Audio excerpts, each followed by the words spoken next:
So we're streaming on YouTube. It looks like we're alive. Just a second. Yep, we're live on YouTube. Excellent. So now just make sure you're recording.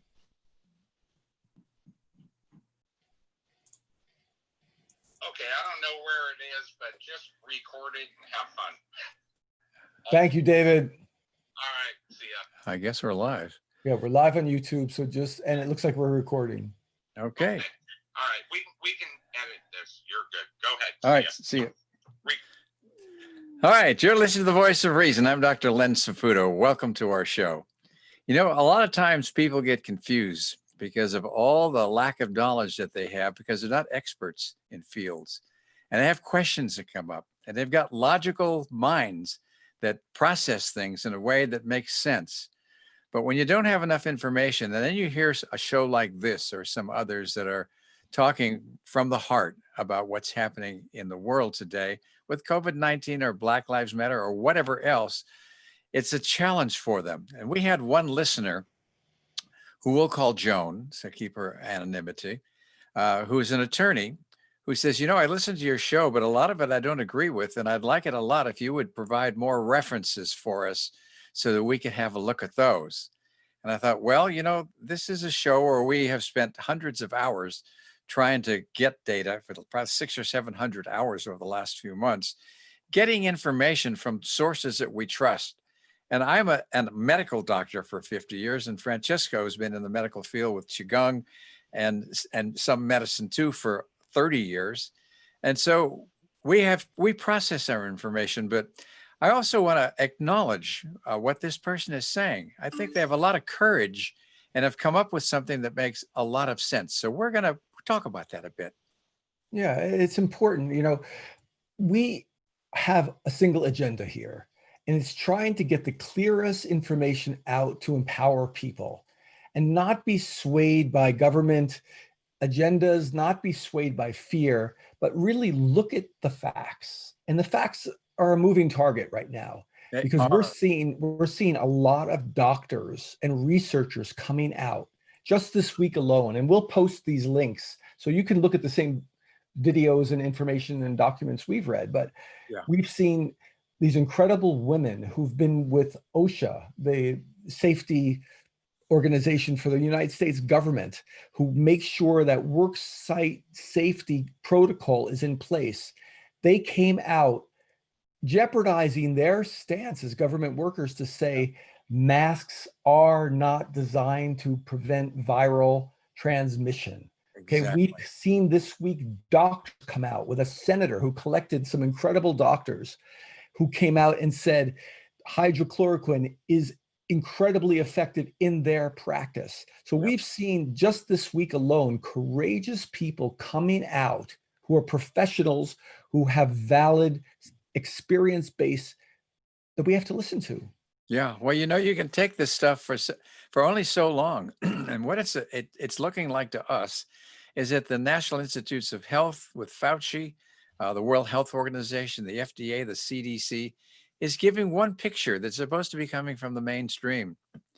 But a lot of people are losing trust in that because they say one thing and then they say another thing that's conflicting to it. And what are you supposed to believe? It almost sounds like it's for the convenience of the situation that comes up, particularly with the stuff on the vaccine. It seems like a lot of what has been suppressed, for example, the hydroxychloroquine, and now that you have all these other doctors coming out and saying, no, it is good. From the firsthand experience, not from documents they've read, and they know that they've got 60 years of documents they could read on the safety and efficacy of this. Yeah. But they're coming out with like real-time data. That one doctor from Texas, bless his heart, he was talking about how they're treating people and that he's got 65 or 70 lives that he says are alive. These are at-risk seniors in elder care centers that are alive today because he didn't follow the World Health Organization protocol. Yeah. He didn't follow the NIH protocol. He had to make a decision, which is part of the Hippocratic Oath, is to do your best for the patient. That's right. As a doctor. Oh. And I think MDs have the ability to make decisions, even if they go against the mainstream, if they appear to be in the best interest of the patient. That's what he used, and he saved lives. Well, you So have what to do we put the what do we think? Hippocratic. This is very difficult times right now because we're It seeing is. this information. It is. You have to put the Hippocratic Oath first. When you take that Hippocratic Oath, your allegiance is to your patient, not to Period. anybody else. And so you do that. And your conscience tells you that if I don't do this, what am I doing with trying to practice medicine? So when they come out, and they've done that for other things too, things like intravenous vitamin C. The doctors out of New York, they did their own study. People out of China did studies on this, and they published some of this stuff. And they're using really not even high doses of vitamin C intravenously, and they were saving lives. And yet, Amazing. this is not something that you can do, or you're going to get lots of flack from your medical associations, from the FDA, from the CDC, the National Institutes of Health. Even the World Health Organization tries to stop things. You know, Yeah. when Madagascar, a country just off the coast of That's a Africa, great story, actually. Yeah. it is. They came out and they were using Artemisia annua. It's what makes artemisinin that we use in Western medicine to treat malaria and have for years very successfully. So it's a safe drug that our FDA approves. Well, they're using this product. In fact, they're giving it away to their people. And the president of the country says, "We know this works. We're so happy that we found a cure for it." And he wanted to share it with other leaders. Yes, he did. And what And is that the was, world? and it was coming from his heart. I love that. Yeah, And the sad thing is, and this is again not my opinion, but quoted from other people, yeah. bureaucrats tend not to back down from positions that they make. Well, that's true. Okay. And And we've that's what seen that a happened. lot this week in statements from people. And I know that too. I've seen it. Bureaucrats, when they make a stance, it's very difficult for them to back out because it makes them look like they made a wrong decision. So they're Well, going to support that decision, even if they say hydrochloroquine is no good in the face of facts, even if they find out that masks are not as useful for viral transmission. They're designed for bacterial right. protection, not viral. And this is a virus we're talking about, coronavirus. So it's fascinating how people aren't willing to bend and go for the best of the patient, the best of our society, Well, Len. that's what the president of Madagascar did, because the World Health Organization came down on him big time and said, "You can't do this. It's not approved, and we want you to stop it." And he said, "Buzz off." He says, "I'm the president of this country, and I have a lot of people whose lives I have saved because we're not seeing what you're seeing in terms of fatalities from this disease." So he said, "We're going to keep on using it. You do what you want. But Right. our obligation, like the doctor's oath is, you're going to be true to your patient and make sure you do the right thing." And this is what we need to find a way to do. And so I applaud people like Joan who say, "I don't really understand all this. You have to give me more facts. I don't know who to trust. You sound like you know what you're talking about, but it's not the same thing that we're hearing from organizations from our government that we're supposed to be trusting." And this is What? exactly the kind of questioning we want to hear. The Yeah, scary part to me is when somebody has a stance and they won't back off of it. yeah, And I don't care what side you're on of this particular issue. yeah.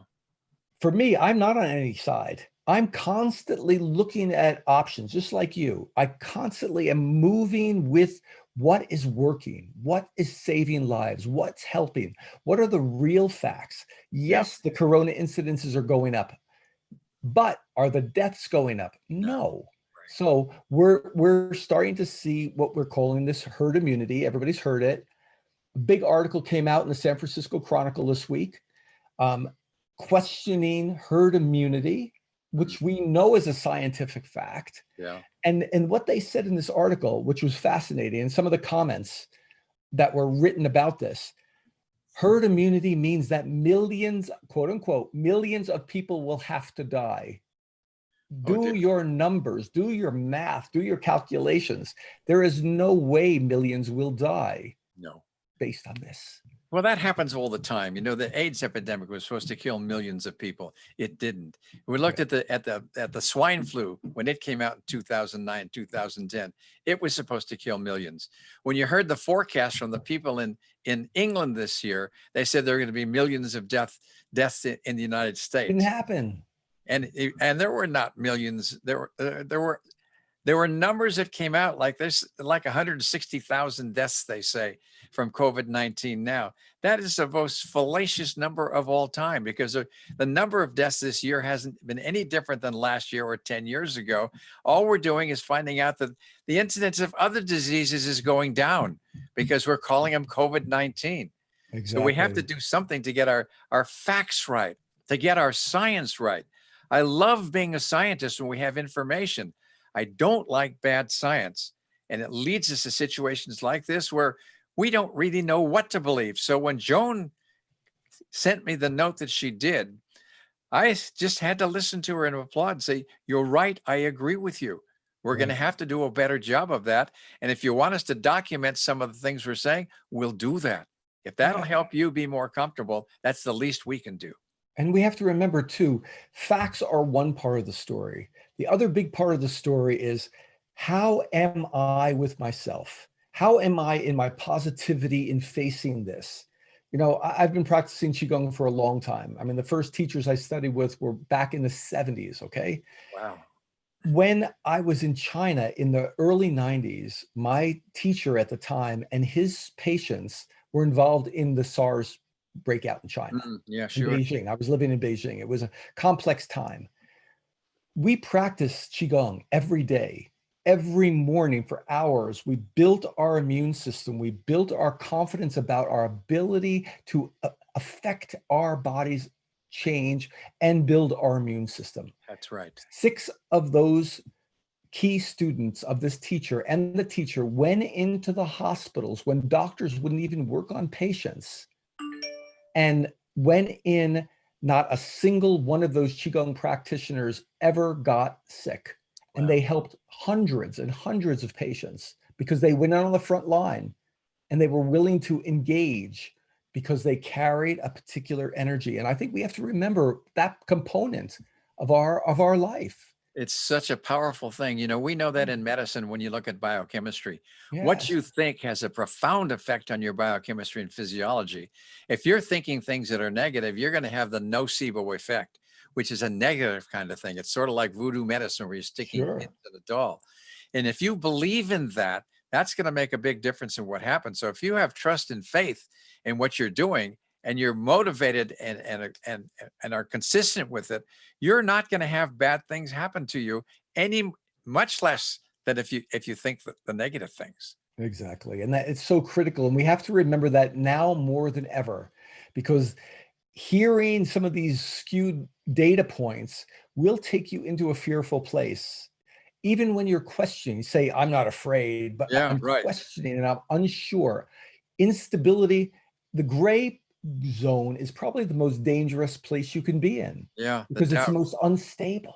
Yeah, it And is. when you're unstable, you're not secure. When you're not secure, your confidence is down. When your confidence is down, trust me, your immune system is at stake. Right. Well, this is what Joan was saying in her own way.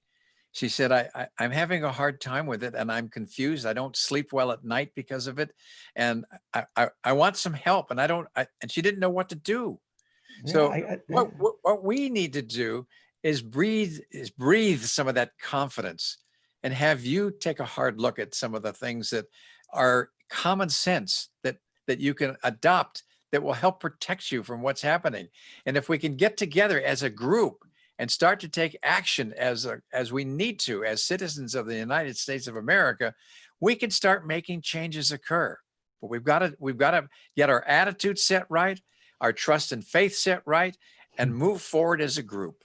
that's key, Len. Beautiful. Well, you're listening to the Voice of Reason. I'm Dr. Len Saputo here with Francesco Garapoli. Thank you for joining us. This is Thursday. We're going to be back on Monday with another show. Please come to our website at drsaputo.com. We have over 70 shows now that are posted on our site. They're all on the COVID virus and things related to it. So we hope that you'll join us and go to the website, and we'll see you again next week.